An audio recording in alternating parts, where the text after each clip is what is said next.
வீர வணக்கம், வீர வணக்கம். பாரத் மாதா கி பாரத் மாதா கி ஜெய். பாரத் மாதா கி ஜெய். வீர வணக்கம், வீர வணக்கம். அண்ணல் அம்பேத்கருக்கு வீர வணக்கம்.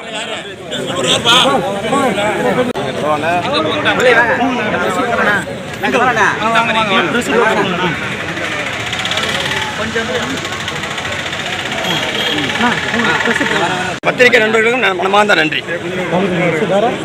ஆலிமரியா சன் டிவி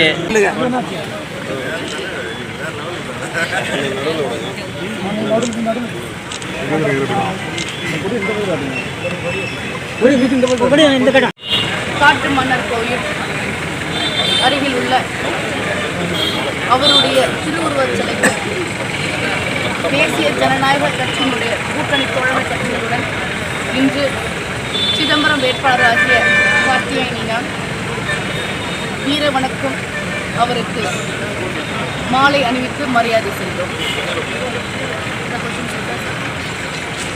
இந்த தொகுதிக்கு என்ன செய்ய போறீங்க? இதில் ஒரு குறிப்பிட்டு சொல்ல வேண்டும் என்றால், இந்திய நாடு சுதந்திரம் பெற்று நாடாளுமன்ற தேர்தலுக்கு முதல் பெண் வேட்பாளராக தாழ்த்தப்பட்ட சமுதாயத்தினை சார்ந்த தேசிய ஜனநாயக கூட்டணி பாரத பிரதமர் நரேந்திர மோடி அவர்களுடைய நல் ஆசையுடன் இன்று நம்மளுடைய சட்டமேதை டாக்டர் அம்பேத்கர் ஐயாவினுடைய திரு சிலைக்கு மாலையிடுவதை பெரும் பாக்கியமாக அனைவருக்கும் அனைத்தும் கிடைக்க வேண்டும். தீண்டாமை என்ற சொல் அறவே இருக்கக்கூடாது. ஒன்று சேர் புரட்சி செய் என்று சொன்ன தாரக மந்திரத்தினை ஏற்று இந்த தேசிய ஜனநாயக மாலை அறிவித்தோம். காட்டு மன்னர் கோவில் மிகப்பெரிய முன்னேற்றத்துக்காக காத்து கொடுக்கின்ற சட்டமன்றமாக உள்ளது. சிதம்பரம் பாராளுமன்றத்தில் காட்டு மன்னர் கோவில் தனி தொகுதியாக இருந்த போதும் அதிவித கவனங்கள் குறைவாக உள்ளது. வளர்ச்சி மற்றும் முன்னேற்றம் மிகவும் பின்தங்கியதாக உள்ளதால் நேரடியாக காட்டு மன்னர் கோவில் கல்வியுடன் கூடிய வளர்ச்சியினை கொண்டு வருவதற்காக என்னுடைய பணியினை இங்கே தொடங்குகின்றேன். மக்களிடத்தில் வாக்கு செலுத்துவேன். ஜெய் பீம்.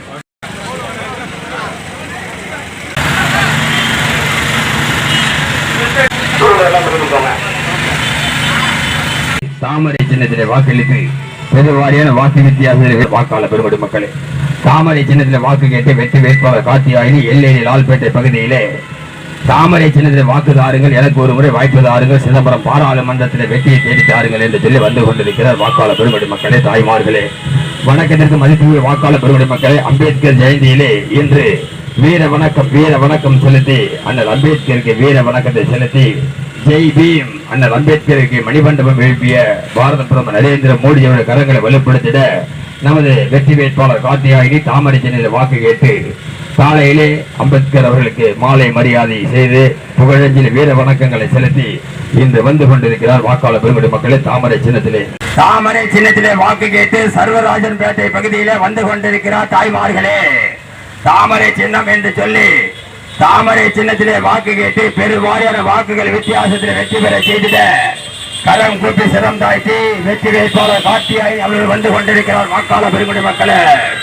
வணக்கத்திற்கு மதிப்புக்குரிய வாக்காளர் பெருமடி மக்களே, தேசிய ஜனநாயக கூட்டணி கட்சியினுடைய வெற்றி வேட்பாளர் கார்த்தியாயினி அவர்கள் எனக்கு ஒரு முறை வாய்ப்பு தாருங்கள், வெற்றியை தேடி தாருங்கள் என்று சொல்லி சர்வராஜன் பேட்டை பகுதியில தாய்மார்களே, ஒரு பெண் வேட்பாளராக உங்களில் ஒருவராக உங்கள் வீட்டு பெண் நான் கார்த்தியாயினி முன்னாள் மேயராக பணியாற்றி அனுபவம் மிகுந்த ஒரு வலிமைமிக்க பெண்மணி, பாட்டாளி மக்கள் கட்சியின் ஆதரவை பெற்று தலைவர் ஜி.கே. வாசன் அவருடைய ஆதரவை பெற்று உங்கள் பகுதியில வந்து கொண்டிருக்கிறேன் என்று சொல்லி தாமரை சின்னத்திலே வாக்கு கேட்டு வந்து கொண்ட புகழ் பாடி வந்து கொண்டிருக்கிறார் எனது வாக்காளர் பெருமடி மக்களே. தண்ணீர் பிரச்சனை இருக்கு, இதற்கு ஒரு தீர்வு கொடுக்கணும். நான் மோடி ஐயங்கள் நேரடியாக வருவார்னா வாட்டர் ரிசர்வாயர் அண்ட் ஸ்டோரேஜ், அதாவது ஒரு நீரை தேங்க வைத்து அதன் மூலமாக நிலத்தடி நீரை அதிகப்படுத்தி அதன் மூலமாக விவசாய பாசனம் செய்வதற்கான வழிமுறைகளை கொடுக்கின்ற அந்த திட்டத்தின் கீழாக நான் நேரடியா பேசி வாங்குவேன். ஐயா, நான் கேட்கிறேன், மோடி சின்னம் தாமரை, தாமரை சின்னத்தில் நீங்கள் வாக்களித்தால் உங்களுடைய குரலாக பாரத பிரதமர் மோடி ஐயா பேசி வாங்கி கொடுப்பேன். தாமரை சின்னத்தை தவிர மத்த சின்னத்துக்கு போட்டா இது நடக்குமா? அவங்களுடைய பாரத வேட்பாளர் யாரு? அவங்களுக்கே தெரியல, உனக்கு நான் தெரிய போகுது. கூட்டணி வச்சிருக்கோம், அவங்களுக்கே தெரியலைங்க. அப்போ இப்ப நான் சொன்ன கேட்டுங்க, எப்படி கொள்ளிடத்தில் நல்ல மழை வெள்ளம் கிடைச்சி நீர் வந்து கடல்ல வீணா கலந்து அந்த கடல் நீரை நம்ம பயன்படுத்த முடியாம போகிறதோ, அதே மாதிரிதான் நீங்கள் தாமரை சின்னத்தை தவிர்த்து பிற சின்னங்களுக்கு வாக்களித்தால் நிச்சயமாக அது வீணான பாழாக போய்தான் முடியும். ஏன்னா ஏற்கனவே 2 முறை வாய்ப்பு கொடுத்து 10 ஆண்டுகள் ஒண்ணுமே செய்ய முடியாது ராஜா, வாய்ப்பு இல்ல. ஆனா திரும்பவும் கூட்டணி வச்சுக்கிட்டு திமுகவுடன் காங்கிரஸ் வச்சுட்டு செஞ்சிடறோம், இப்ப செஞ்சிடறோம் அக்கா, இப்ப பண்ணிடுறோம். காலி ஆயிடுச்சுங்கன்னு, காலி ஆயிடுச்சு. 10 ஆண்டுகளாக செய்ய முடியாமல் இருந்த நீங்க எப்படி உங்களோட பாரத வேட்பாளர் யாருன்னு சொல்லாத நீங்க, தெரியாத நீங்க யாருகிட்ட போய் கேட்பீங்க? ஐயா, சற்றே சிந்தியுங்கள். இந்த பாராளுமன்ற தேர்தல் என்ன என்றால் 6 சட்டமன்றம் செஞ்சு ஒரு பாராளுமன்றங்க. இந்த 6 சட்டமன்றத்துல நேரடியாக என்னங்க, நேரடியாக மத்தியில் யார் ஆட்சி அமைக்கின்றாரோ அவர்களிடத்தில் பேசி, இடையில மாநில அரசாங்கத்திற்கும் எந்த ஒரு வேலையுமே கிடையாது. நேரடியாக திட்டத்தை அந்த கிராமத்துக்கு எடுத்துட்டு வர, தொகுதிக்கு எடுத்துட்டு வர திட்டம் தான் பாராளுமன்ற தேர்தல் நடக்குது. நீங்க எல்லாம் பார்த்து நினைச்சுக்க போறீங்க, சின்னங்களை பார்த்து இது சட்டமன்ற தேர்தலோ ஊராட்சி தேர்தலோ லோக்கல் பாடி எலெக்ஷன் நினைச்சுட்டு போறீங்க. அது கிடையாது. ஆனா உங்ககிட்ட வாக்கு சேகரிக்கும் போது என்ன சொல்லுவாங்க திமுக காரங்க, நாங்க வாங்கி கொடுக்கறோம்னா, அண்ணே நான் ஒரு கேள்வி கேட்கிறேன், என்னைக்காவது நீங்க மக்களுக்காக பாராளுமன்றத்துல குரல் கொடுத்திருக்கீங்களா? என்னைக்காவது கொடுத்திருக்கீங்களா? ஒரு செய்தித்தாள் வந்திருக்கா? நியூஸ் படிச்சிருக்கீங்களா? அப்போ ஒரு துரும்பை கூட கிள்ளி போடாத ஒரு நபருக்கு நம்மளுடைய வாக்கா? நீங்க ஒரு ஓட்டு போறீங்கன்னா அது என்ன செய்யணும்?